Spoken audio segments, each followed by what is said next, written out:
ಶ್ರೇಯಸ್ ಆಗಿ ಏನೇನ್ ಸವಾಲುಗಳನ್ನ ಎದುರಿಸ್ತಾ ಇದ್ದೀರಾ?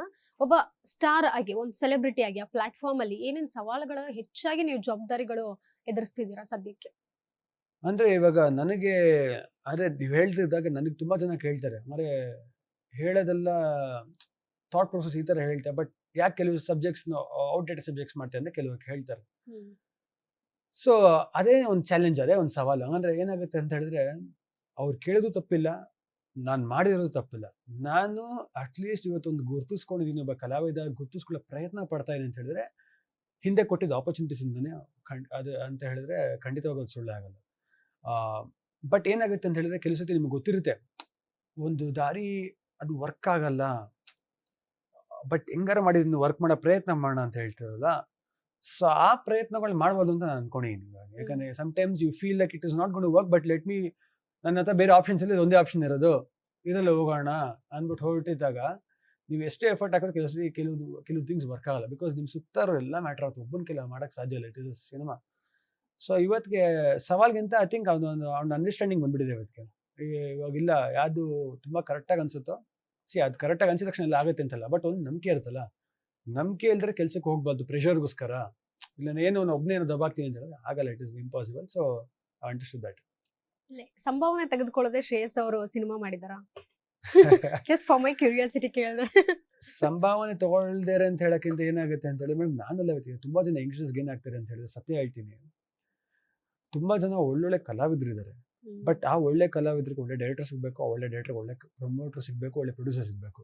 ಏನಾಗುತ್ತೆ, ಒಬ್ಬ ಸಿಕ್ಕರೆ ಇನ್ನೊಬ್ಬ ಸಿಗ್ತಲ್ಲ. ಸೊ ಹ್ಮ್. ಕರೆಕ್ಟಾಗಿ ಕನೆಕ್ಟ್ ಆಗ್ತಲ್ಲ.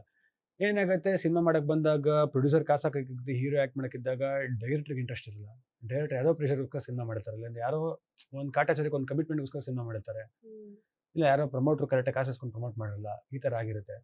ಸೊ ಅವಾಗ ಏನಾಗಿರುತ್ತೆ, ಸಿನಿಮಾ ಮಾಡಕ್ಕಂದ್ರೆ ಪ್ರೊಡ್ಯೂಸರ್ ಹೇಳ್ತಾರೆ, ಒಂದು ಖರ್ಚಿಗೆ ಮಾತ್ರ ಅಷ್ಟು ಕಾಸು ಕೊಟ್ಟಿರ್ತೀನಿ, ಕೊನೆಗೆ ಕಾಸು ಕೊಡ್ತೀನಿ ಅಂತ. ಹ್ಮ್. ಸೊ ಕೊನೆಗೆ ಎಲ್ಲ ಆಮೇಲೆ ಇಲ್ಲ ನನಗೆ ಕಷ್ಟ ಆಗದೆ ವರ್ಕೌಟ್ ಆಗ್ತಲ್ಲ, ಕಾಸು ಕೊಡಲ್ಲ ಅಂತ ಹೇಳ್ತಾರೆ. So that has happened. It's okay. And ಅದು ನೀವು ಏನಾಗುತ್ತೆ ಗೊತ್ತಾ, ಇವಾಗ ನಾನೊಬ್ಬ ಬ್ಯಾಕ್‌ಗ್ರೌಂಡ್ ಇಂದ ಬಂದಿರೋ ವ್ಯಕ್ತಿ ನಾನೊಬ್ಬ. ಅಂದ್ರೆ ಒಬ್ಬ ಪ್ರೊಡ್ಯೂಸರ್ ಮನೆತನದಿಂದ ಬಂದಿರೋ ಹುಡುಗ. ಏನಾಗುತ್ತೆ ಅಂತ ಹೇಳಿದ್ರೆ, ಆ ಬೇರೆಯವ್ರು ತಪ್ಪು ಮಾಡಿದ್ರು, ನೀವು ರಿಯಾಕ್ಟ್ ಮಾಡಿದ್ರೆ ನೀವೇ ಕೆಟ್ಟವರಾಗ್ಬಿಡ್ತೀರ. Because you have that name.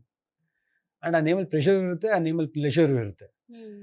ಅಂದ್ರೆ ಯಾರೋ ತಪ್ಪು ಮಾಡಿದ್ರು ರಿಯಾಕ್ಟ್ ಮಾಡೋದಂದ್ರೆ, ನೋಡೋ ದುರಂಕಾರ ಅವನಿಗೆ ಹೆಂಗೆ ಅಂತ ಹೇಳ್ತಾರೆ. ನಿಮ್ಮ ಪರಿಸ್ಥಿತಿ ಹೆಂಗಿರುತ್ತೆ ಅಂತ ಯಾರಿಗೂ ಅರ್ಥ ಆಗಲ್ಲ. And that is okay, and that is a lesson ಅಲ್ವಾ. ನೀವು should associate with whom you want next time ಅಂತ. Those are the lessons of life. ಅಂದ್ರೆ ಖುಷಿಯಾಗಿದ್ದೀನಿ ಅಂತ ಹೇಳಿದ್ರೆ ತಪ್ಪುಗಳು ಮಾಡಿ ತಿದ್ಕೋಬೇಕಂತೆ. ಆಮೇಲೆ ಜಸ್ಟ್ 31. ಸೊ ಒಂದು ಏಜಿಗೆ ಓ ಇದು ಸರಿ ಇದು ತಪ್ಪು ಅಂತ ಒಂದು ಮೆಚುರಿಟಿ ಬಂದಾಗ ಸೂಪರ್ ಅಲ್ವಾ ಅದು. ಹ್ಮ್. ನಾಳೆ ನೀವು ಫುಲ್ ಟಾಪಿಗೆ ಹೋದಾಗ ದೊಡ್ಡ ತಪ್ಪು ಮಾಡಿ ಬೀಳಕ್ಕಿಂತ ಮುಂಚೆ ಸ್ಟಾರ್ಟಿಂಗ್ ಕಲ್ತ್ಕೊಂಡು ನಿಮಗೆ ಗೊತ್ತಾಯ್ತು, ಓಕೆ ನಾನು ಹಿಂಗೆ ಅಸೋಸಿಯೇಟ್ ಆಗಬೇಕು, ನಾನು ಈ ಥರ ರೈಟರ್ಸ್ ಡೆಡಿಕೇಟ್ ಆಗಬೇಕು, ಈ ಥರ ಇಂಟ್ರೆಸ್ಟ್ ಇರೋ ಜೊತೆ ವ್ಯಕ್ತಿಗಳ ಜೊತೆ ಸೇರಬೇಕು ಅಂತ. That is life. And ya enjoy that. ಇಂಡಸ್ಟ್ರಿಗೂ ಬರೋಕ್ಕೂ ಮೊದಲು ಒಂದು ಸೂಪರ್‌ಸ್ಟಿಷನ್ ನಿಮ್ಮ ತಲೆಯಲ್ಲಿತ್ತು. ಅದು ಬಂದಾದ್ಮೇಲೆ ಅದು ಹೀಗಲ್ಲ ಅನ್ನುವಂಥದ್ದು ಪ್ರಾಕ್ಟಿಕಲ್ ಗೊತ್ತಾಯ್ತು ಅಂದ್ರೆ ಯಾವ್ದು? ನೋಡಕ್ ಚೆನ್ನಾಗಿದ್ದೀನಿ, ಫೈಟ್ ಮಾಡ್ತೀನಿ, ಡ್ಯಾನ್ಸ್ ಮಾಡ್ತೀನಿ, ಆಕ್ಟ್ ಮಾಡ್ಬಿಟ್ರೆ ಆರಾಮಾಗಿ ಸ್ಟಾರ್ ಆಗ್ಬೋದು ಅಂತ ಅನ್ಕೊಂಡಿದ್ದೆ. ನಮ್ಮ ಅಮ್ಮನೇ ಅದಕ್ಕೆ ಕಷ್ಟ ಇದೆ. ಹಂಗೆ ಅನ್ಕೊಳಕ್ ಆಗಲ್ಲ. ಇವತ್ತು ಪ್ರತಿಯೊಬ್ರು ಯಾರೇ ಆಕ್ಟರ್ಸ್ ಬರಬೇಕು ಅಂತ ಹೇಳಿದ್ರೆ ನಾನು ಎಲ್ಲರಿಗೂ ಒಂದೇ ಹೇಳೋದಂದ್ರೆ, ನಿಮ್ಮ ಟೀಮ್ ತುಂಬಾ ಮುಖ್ಯ. ನಿಮ್ಮ ಜೊತೆ ಇರೋ ಒಬ್ಬ ಡೈರೆಕ್ಟ್ರು ನಿಮ್ಮ ತರ ಹುಚ್ಚಾಗಿರೋಕ್ಕೆ ಸಿನಿಮಾಗೋಸ್ಕರ ಸಾಯ್ಬೇಕು. ಒಬ್ಬ ಪ್ರೊಡ್ಯೂಸರ್ ನಿಮ್ಮನ್ನ ನಂಬಬೇಕು. ಒಬ್ಬ ಪ್ರೊಡ್ಯೂಸರ್ ನಿಮ್ಮನ್ನ ನಂಬಬೇಕು ಅಂತ ಹೇಳಿದ್ರೆ, ಮಾರ್ಕೆಟಿಂದ ಈಚೆ 5 ಜನ ಹೋಗಿದ ತಕ್ಷಣ ಅದು ನಮ್ಮ ದೇಶದಲ್ಲಿ ಬರೀ ಹಾಳಾಗೋಕ್ಕೆ ಮಾತುಗಳು ಹೇಳೋದು. ಸರ್ ಅದ್ಯಾಕೆ ಮಾಡ್ತಾರೆ ಸರ್, ಅದು ಓಡಲ್ಲ ಸರ್, ಇದು ಓಡಲ್ಲ ಅದು ಓಡಲ್ಲ ಅಂತ. ನಿಮ್ಮ ಟೀಮ್ ಜೊತೆಗೆ ನಿಂತ್ಕೊಂಡ್ರೆ ಸುನಾಮಿ ಬಂದು ಒಟ್ಟಿಗೆ ಬಿಡದೇರೆ ಹ್ಮ್. ನಿಂತ್ಕೊಂಡು ಒಟ್ಟಿಗೆ ಹೋಗುವಂತ ನಂಬಿಕೆ ಇರುವಂತ ಟ್ಯಾಲೆಂಟೆಡ್ ಪೀಪಲ್‌ನ ಜೊತೆಗೆ ಇಟ್ಕೊಳ್ಳಿ. ಒಬ್ಬನ ಕೈಲೇ ಮಾಡಕ್ ಸಾಧ್ಯ ಇಲ್ಲ. ಒಬ್ಬನ ಕೈಲೇ ಮಾಡಕ್ಕಂದ್ರೆ ಅವನೇ ಡೈರೆಕ್ಟ್ ಮಾಡಿ ಅವನೇ ಎಲ್ಲ ಮಾಡ್ಕೋಬೇಕು. That is a task. ಜೊತೆಗೆ ಎಲ್ಲಾನು ಒಳ್ಳೆಯವ್ರನ್ನ ಹಾಕೊಳ್ಳಿ ಅಂತ ಹೇಳಕ್ ಇಷ್ಟಪಡ್ತೀನಿ. ಸೊ ನನ್ಗೆ ಇದ್ದಿದ್ದು ಸೂಪರ್‌ಸ್ಟಿಷನ್ ಒಂದೇ. ಹ್ಮ್. ನಾನೊಬ್ಬ ಕೆಲಸ ಮಾಡ್ಬಿಟ್ರೆ ಸಾಕು, ಎಲ್ಲ ಮುಗಿಯುತ್ತೆ ಅನ್ಕೊಂಡಿದ್ದೆ. That will not work. ನಾನು ಒಬ್ಬನ ಕೈಲಿ ಏನೂ ಸಾಧ್ಯ ಇಲ್ಲ. ಒಳ್ಳೆ ಟೀಮ್ ಬೇಕು. ಟೀಮ್ ಇದ್ದಾಗ ನಾನು ಸರಿ ಅನ್ಕೊಂಡಿರೋದು ಕೆಲವು ಸರಿ ಸರಿ ಇರಲ್ಲ. ಆ ತಪ್ಪುಗಳನ್ನ ತಿದ್ದಂತ ವ್ಯಕ್ತಿಗಳಿರ್ಬೇಕು ಸುತ್ತಮುತ್ತ. ಅಂಥ ಟೀಮ್ ಮುಖ್ಯ ಅಂತ ಹೇಳಕ್ ಇಷ್ಟಪಡ್ತೀನಿ.